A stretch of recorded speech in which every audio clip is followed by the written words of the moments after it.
Hi, my name is Bethany, and this video outlines the dietitian's role in community health and the community project I undertook at IPC Health. IPC Health is a Victorian community health service providing general medical, dental, counselling and allied health care to people living in Melbourne's west. IPC has 6 sites across 3 local government areas, Brimbank, Hobsons Bay and Wyndham. IPC is a non-for-profit organisation managed by the Chief Executive Officer and Executive Management Team.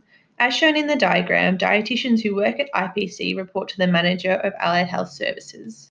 There are 11 dietitians employed by IPC with a total EFT of 7.97. Dietitians do not have specialised practice areas but provide general nutrition care and education in the following settings: outpatient clinics, home visits, group education such as the Sons of the West program and cardiac rehab group, and community requests such as school talks. We as students reported to our supervising dietitians. One supervisor worked 3 days at the St Albans campus and the other worked 3 days at the Hoppers Crossing campus. We also interacted with other dietitians, the refugee health team and interpreting services over the placement. The aim of our project was to suggest the best practice evaluation of a supermarket tour for refugees. A significant number of Karen refugees living in the city of Wyndham use the services provided by IPC. Dietitians in the refugee health team have identified chronic health concerns in this group such as obesity, high cholesterol, high blood pressure and type 2 diabetes. Karen patients see dietitians for the management of these conditions but are often unable to follow advice because they aren't familiar with the foods suggested or don't know where to buy them. In response to this perceived need, a supermarket tour program for the Karen community was initiated in 2017. Formal evaluation has not been conducted to determine whether the program helps to improve this community's nutrition knowledge and ability to make healthy food choices. The program management cycle provides a structure for the development of health promotion programs. In our project, we focused on the first 2 phases. We conducted a needs assessment to determine whether there is a need for nutrition education in the Karen community. We considered literature, demand on services, similar population groups, and issues identified by people working with the group.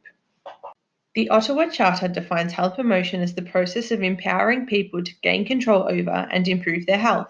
The needs assessment showed us that the Karen refugees often do not have full control over their health for multiple reasons. Community health takes what we call an ecological perspective. This recognises that health relies on a range of social, environmental and behavioural factors. These are called the social determinants of health. Social and cultural factors affecting the nutritional health of Karen refugees include their history of poverty and starvation, their lack of familiarity with Australian food and food preparation, limited nutrition and health education, financial stresses and lack of food security, and lack of access to traditional foods. The supermarket tour aims to increase familiarity with Australian food, increase nutrition knowledge, and identify traditional foods or alternatives in the supermarket. The needs assessment was also a way for us to develop cultural competence, which is critical when working with culturally diverse groups. The cultural competence model for health professionals outlines the things required for cultural competence, which are the awareness of how our own culture shapes our beliefs and how this differs from others, the skill in assessing and treating people in a culturally appropriate way, the knowledge of cultural health and food practices, cross-cultural encounters and interaction, and the desire for cultural competency. Developing cultural competence allowed us to make appropriate evaluation strategies. The remainder of our project focused on the planning phase of the program management cycle. We started by refining the program goals, objectives, and strategies. The clients attending the program may be at different stages of behaviour change. The trans-theoretical model outlines these stages.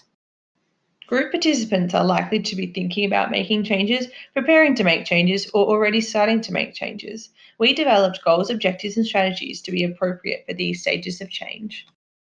We then planned the evaluation strategies using theories for communicating with culturally and linguistically diverse groups. We again focused on the social determinants of health. The group's education, language skills, and health literacy were important. All members required an interpreter, and most were not literate in their own language. Communication theory in cold populations encourages the following: using plain language, avoiding long complicated sentences, avoiding negative questions or double negatives, and the use of figures and images. After we developed the evaluation tools, we submitted an ethics application and developed a thorough evaluation plan that the next students will use to implement the evaluation.